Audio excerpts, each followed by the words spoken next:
Welcome back to our channel, folks. If you're a fan of culinary catastrophe and culinary redemption, then you've surely seen the firebrand that is Gordon Ramsay on his smash hit show Kitchen Nightmares. The premise? Simple. Chef Ramsay visits restaurants on the brink of disaster, serves up heaping spoonfuls of brutal honesty, and, hopefully, dishes out a recipe for success. Indeed, it's well known that Chef Ramsay has a palate that's incredibly discerning and challenging to satisfy. He's more likely to spit out your signature dish than to sing its praises, and his feedback can often be, let's call it, forcefully flavorful. But hold on to your aprons, because every now and then, just like a rare lunar eclipse, Gordon Ramsay actually likes the food he's served. Yes, you heard it right. Let's dive into these delectable anomalies that actually made Gordon Ramsay say, "Finally, some good food." Can you imagine? So let's rewind to the time Chef Ramsay visited Blackberry's in New Jersey. The quaint little joint was on the brink of failure, grappling with a myriad of issues, from an indifferent staff, led by owner Shelley, to an outdated and unclean kitchen. It was truly a nightmare. And if that wasn't enough, the food was a significant point of contention. Everything from the fried catfish to the cornbread was falling flat. Dry. That's bland. Dry and mac and cheese. Dry, bland, uninspiring. These were just some of the choice words Ramsay used. But in this grim gastronomical landscape, a sweet surprise awaited our hard-to-please chef: the red velvet cake. Who would have thought that amidst all the culinary catastrophes, this little gem would emerge victorious?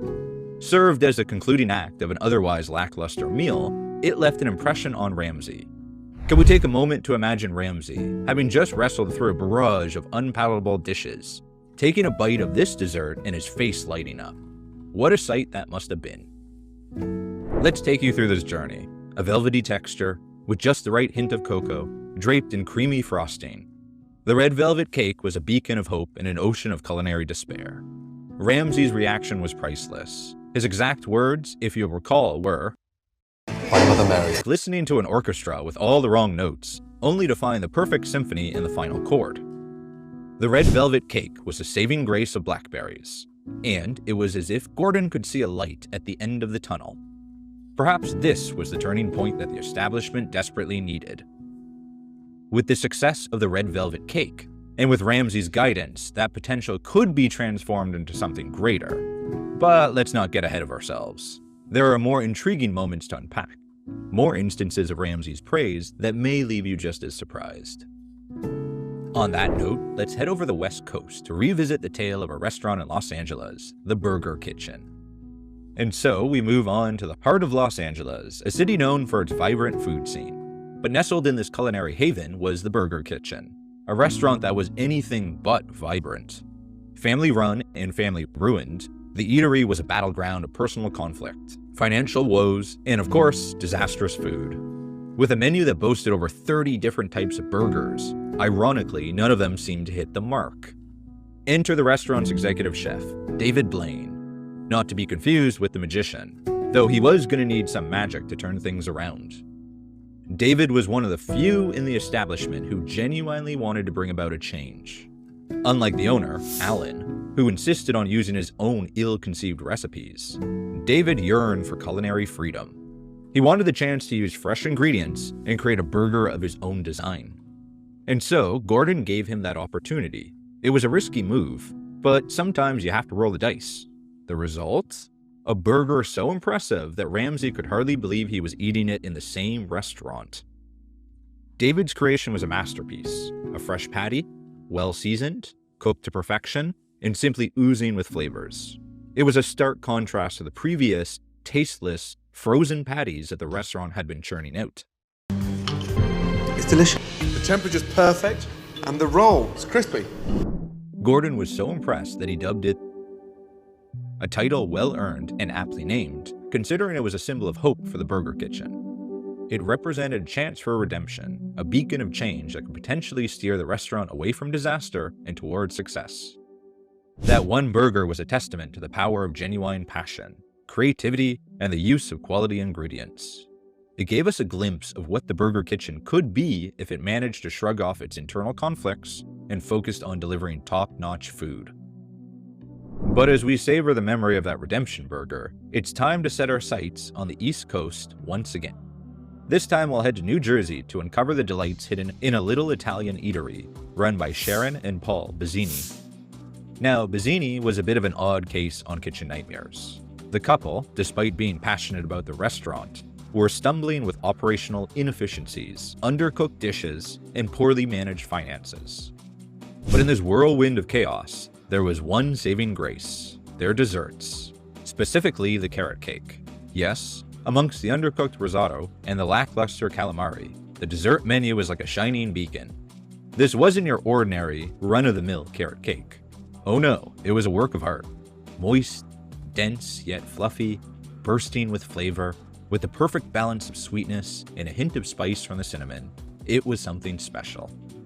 When the carrot cake was presented to Ramsay, you could see the skepticism in his eyes. A skepticism born from the series of disappointing dishes he had been served so far.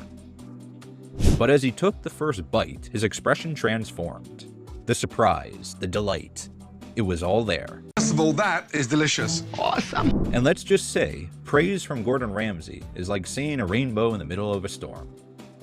But the real kicker? Days were you baking that for? Yes, Gordon Ramsay, renowned chef and restaurateur, was so impressed by a humble carrot cake that he wanted to know how to make it himself. It was a moment of triumph for the beleaguered restaurant. A moment that proved, despite their many issues, the Bazzinis were capable of greatness. Their carrot cake was the much-needed sweet spot in an otherwise bittersweet visit. And if you thought that was surprising, hold on to your hats because we're about to dive into a world of spuds. Let's head on over to Philadelphia, city of brotherly love. Here we stumble upon a restaurant with a charming name, Hot Potato Cafe. Sounds comforting, doesn't it? But alas, the reality was far from comfortable. Run by three sisters, Claire, Catherine, and their niece Erin, Hot Potato Cafe was anything but hot. With no chef, a kitchen in disarray, and a menu that was best described as spuddy hell, things looked grim. But even in the midst of the chaos, there was one person who refused to give up: Danielle, Erin's 21-year-old sister, who had stepped up as the head chef despite having no formal culinary training. Danielle was given a mission: to create a baked potato dish that could do justice to the restaurant's name.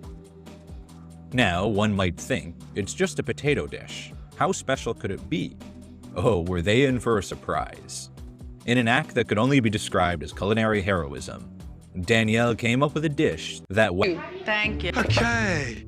So, what is that? It's a classic baked potato. What, you served the potato inside the skin? I did. Her baked potato dish was a revelation. Crisp on the outside, fluffy on the inside, and perfectly seasoned, loaded with a flavorful filling and finished with a generous dollop of sour cream.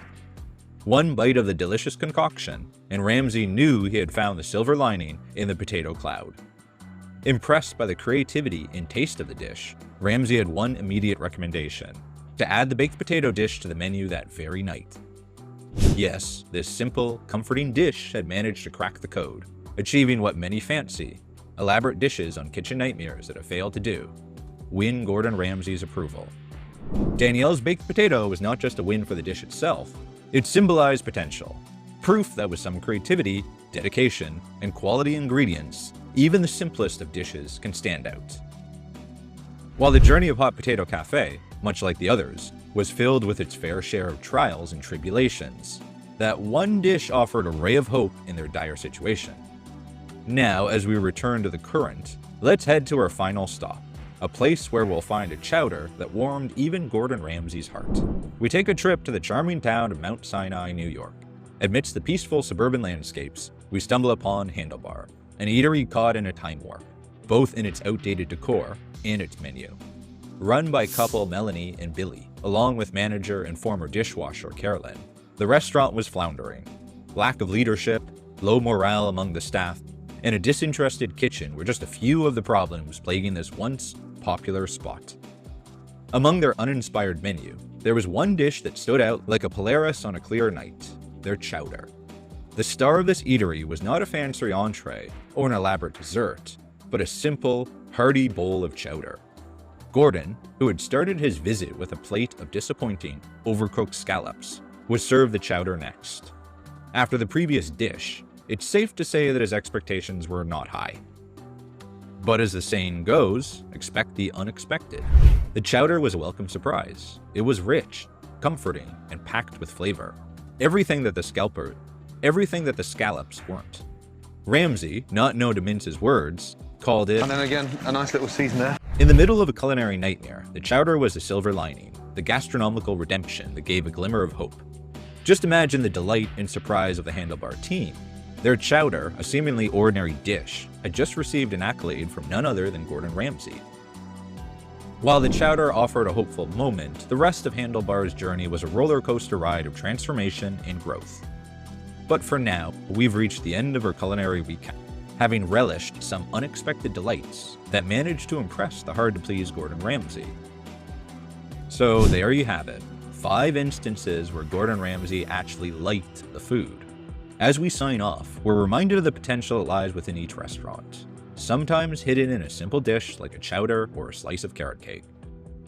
Who knows what surprises await in the next episode of Kitchen Nightmares? Stay tuned.